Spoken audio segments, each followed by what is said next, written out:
साथियों, आप सबको डॉक्टर दुआ का अभिनंदन। HRTV अहरा पर आज हम बात करेंगे अंधेर नगरी चौपट व्यवस्था पार्ट 2।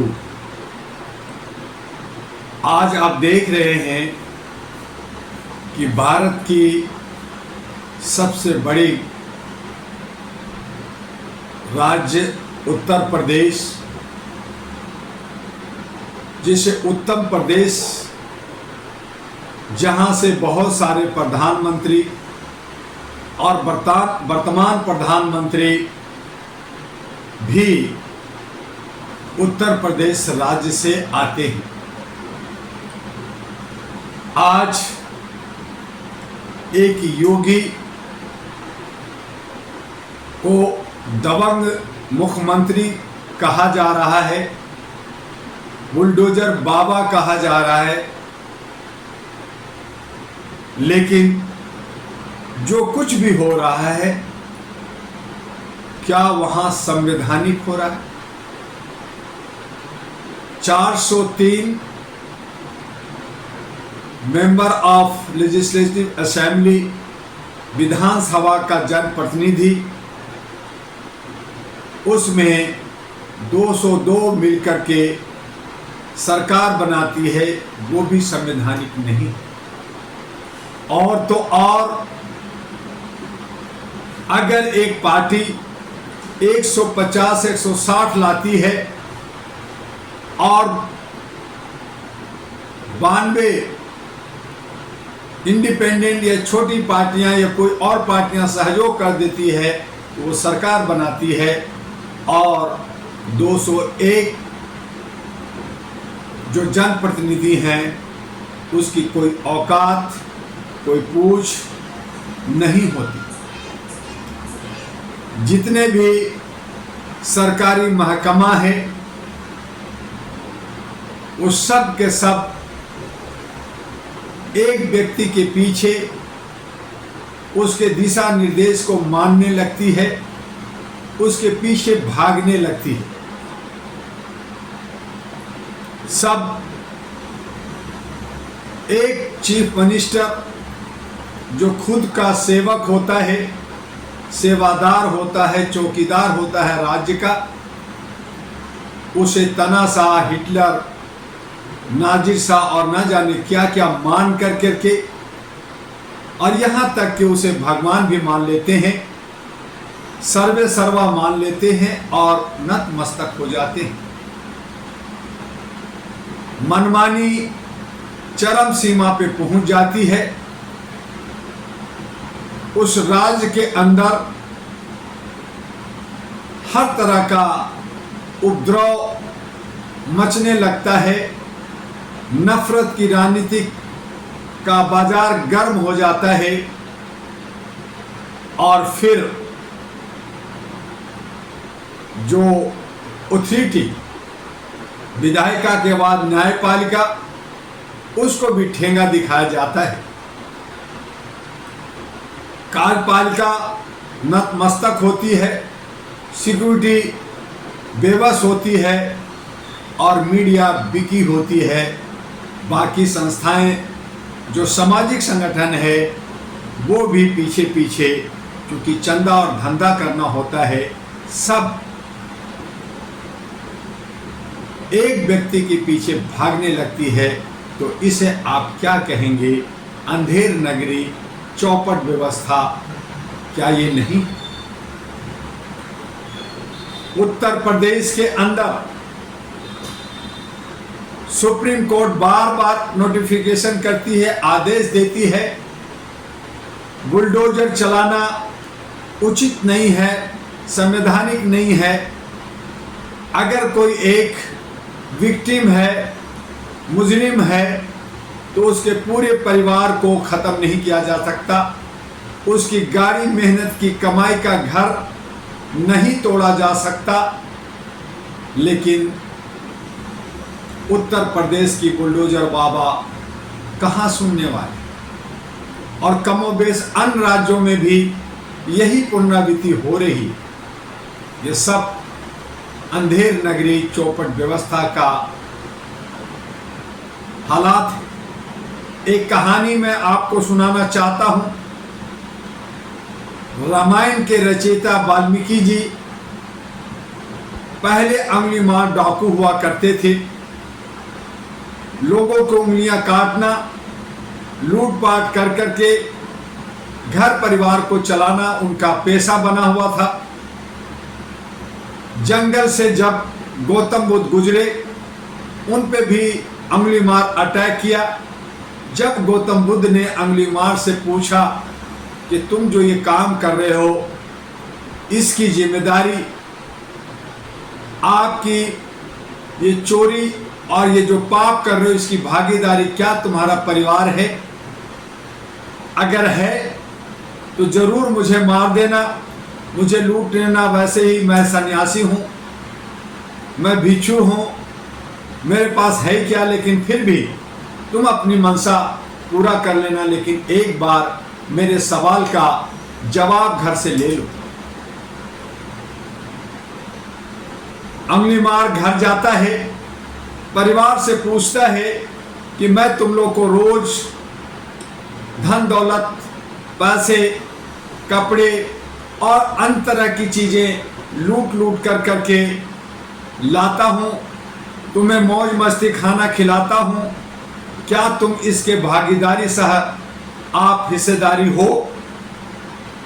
तो परिवार ने मना किया कि ये तुम्हारी ड्यूटी है, तुम कहां से लाते हो, कहां से लूटते हो, मुझे मतलब नहीं, लेकिन मैं इसका मुजरिम नहीं हूं, मैं पाप का भागीदार नहीं हूं।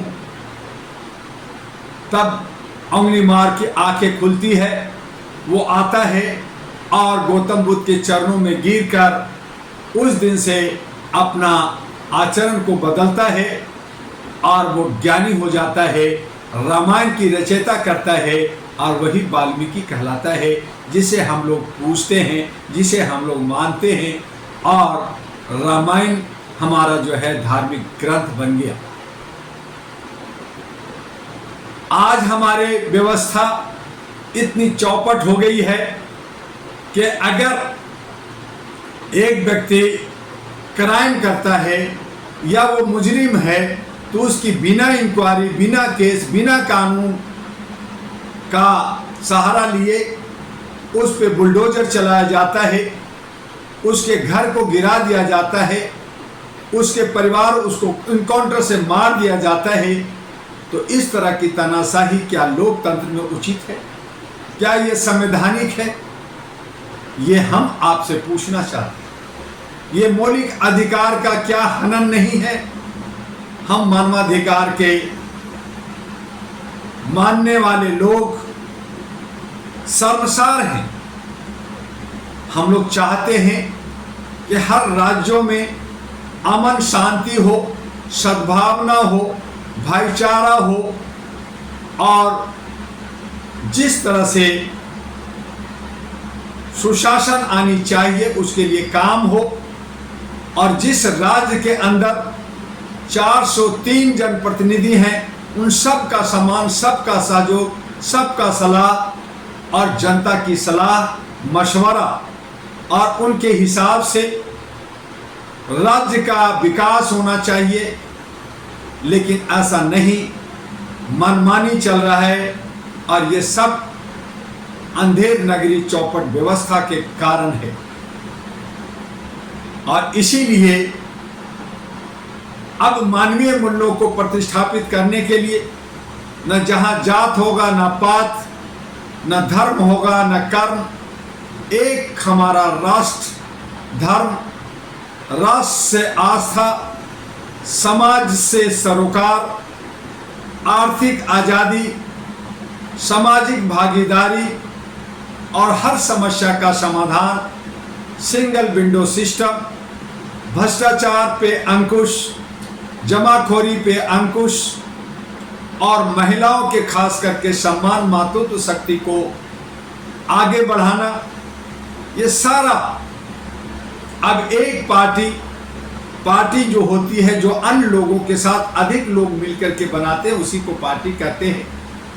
तो जो हम सब जनता अपने को लामबंद हो जाए, अपने किस्मत, मुस्तकबिल, अपना भविष्य बनाने के लिए, सुंदर बनाने के लिए और आने वाले जो मेरा जनरेशन है, जो हमारा यूथ है, उसे सही राह और दशा दिशा देने के लिए एक जो 2009 में आहरा नेशनल पार्टी बनी, जो अब काफी सोच समझने के बाद सत्ता के गलियारे में उतरना चाहती है, आना चाहती है। और इसके लिए आहरा नेशनल पार्टी एक चुनाव चिन्ह जो प्रक्रिया है हमारे चुनाव आयोग का, एक इन्वेलप लेकर करके, जिसमें खजाना, जिसमें एजेंडा, जिसमें आपके हित की सारी बातें, ये कोई पारिवारिक नहीं, एक सामाजिक, सरकार से जुड़ा हुआ, जनता के द्वारा बनाई गई पार्टी आहरा नेशनल पार्टी, जो दिल्ली के 70 विधानसभा पे 70 महिलाओं को उतारना चाहती है। और उसके लिए अच्छे सच्चे, नेक, मेहनत का, समझदार, पढ़ी लिखी औरतों की आवश्यकता है। चाहे वो जर्नलिस्ट हो, चाहे एडवोकेट हो, जज हो, आईएएस हो, आईपीएस हो, स्टूडेंट हो, या सामाजिक कार्यकर्ता हो, या गृहिणी हो, हर क्षेत्र से, चाहे वो किन्नर हो, चाहे विकलांग हो, हर क्षेत्र से आहरा नेशनल पार्टी आह्वान करती है कि 70 महिलाएं एएनपी आहरा नेशनल पार्टी के प्रधान कार्यालय U137 गली नंबर 3 सकरपुर दिल्ली 92 नियर लक्ष्मी नगर मेट्रो स्टेशन गेट नंबर 4 पे आए। हमारे व्हाट्सएप नंबर 9213493068 और 9313125531 पे संपर्क करें और एक ऐसा मिसाल खड़ा करें जो भारत की राजधानी, जिसको सुंदर होना चाहिए, जिसके लाइन एंड ऑर्डर स्ट्रॉन्ग होना चाहिए, एक विशेष राज्य का दर्जा होना चाहिए, इसको एक अलग से विशेष पैकेज मिलना चाहिए। यहाँ की सिक्योरिटी महिलाओं के हाथ में, पुलिस महिलाओं के हाथ में हो, महिलाएं ही हर नुक्कड़ और चौक पे इसकी देख रेख करे, हर आरडब्ल्यू के अंदर महिलाओं का वर्चस्व हो, हर जगह कैमरा वाईफाई से लैस हो, लुटियन जोन जिस तरह से विदेशी एम्बेसडरों के लिए साफ सफाई है, उसी तरह से मेरी पूरी दिल्ली हो। और यहाँ व्यवसायियों के लिए, नौजवानों के लिए, महिलाओं के लिए, छात्रों के लिए सुरक्षा ही सुरक्षा हो, काम हो।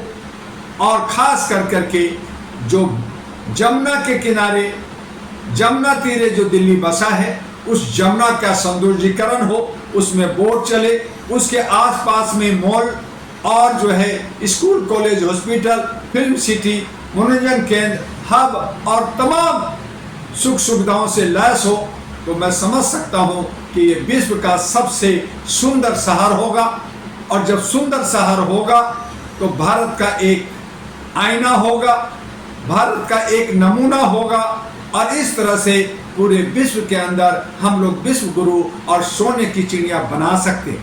आइए आहरा नेशनल पार्टी के उद्देश्यों के साथ, इसकी एजेंडा के साथ, और ये सब बतौलाबाजी नहीं, जुमलाबाजी नहीं, बल्कि शपथ पत्र के साथ हम लोग काम करने जा रहे हैं। हम सब एफिडेविट इसको देना जा रहे हैं कि अगर हम लोग आहरा नेशनल पार्टी की सरकार आती है, ये काम अगर हम नहीं करते हैं तो हमारी चल अचल संपत्ति जब्त होगी, हमारी सदस्यता खत्म होगी और हमारी पार्टी हमेशा हमेशा के लिए निरस्त होगा। ये सारी व्यवस्था हमें बनानी होगी और तभी ये अंधेर नगरी चौपट राजा का जो व्यवस्था सभी राज्यों में चल रहा है, उसे हम खत्म कर सकेंगे, अंधेरे को मिटा सकेंगे। और आज जो उत्तर प्रदेश के अंदर जो मनमानी, गुंडागर्दी और अव्यवस्था, असहिष्णुता और इस तरह की नफरत की राजनीति बदल गई है, कि हम कुंभ में मुसलमान को नहीं जाने देंगे, हम दुकानों में तख्तियां लगाएंगे, किस हिंदू का, किस मुस्लिम का, किस जात का, नाई का, दुनिया का, धनुक का, इसका उसका। तो इस तरह का नफरत अच्छी नहीं है। जिस तरह से हम वोट गुप्त रूप से देकर के अपने जनप्रतिनिधि को चुनते हैं, सभी लोग वोट देते हैं, उसका जनप्रतिनिधि होता है, उसका मुख्यमंत्री, उसका मंत्री लोग बनाए जाते हैं कि वो देख रेख करे। और अगर वो जनहित में नहीं है, समाज हित में नहीं है, राष्ट्र हित में नहीं है, तो इस तरह का व्यवस्था ये जो है गंदी है, ये लोकतंत्र के लिए एक दाग है। और हमारे संविधान को दत्ता बता करके, कानून को हाथ में लेकर के जिस तरह से राजनीति खेली जा रही है, की जा रही है, ये उचित नहीं है, इसकी निंदा होनी चाहिए। और इसके लिए अहरा नेशनल पार्टी आपका, आप सबका, हम सब मिलकर करके अपने लोकतंत्र को बचाएं, संविधान को बचाएं, बेहतर करें। तो ये आपका अंधेर नगरी चौपट व्यवस्था का पार्ट 2 के बाद फिर हम पार्ट 3, पार्ट 4 पे भी बात करेंगे। आज बस इतना ही। आपका डॉक्टर एमयू दुआ, अहरा और एनपी का राष्ट्रीय अध्यक्ष। और अंत में मैं इतना आपसे अपील करूंगा कि HRTV अहरा, जो ATV अहरा था अब HRTV अहरा है, इसे आप सब्सक्राइब करना ना भूलें, इसे लाइक और फॉरवर्ड सभी साथियों में करना ना भूलें, इसे ज़्यादा से ज़्यादा तक पहुंचाएं ताकि आप जो है अच्छी विचारों से अवगत हो सके और अपना भी जहां भी मानवीय मूल्यों से घटित घटना है उसका वीडियो अवश्य भेजें। जय हिंद, जय भारत।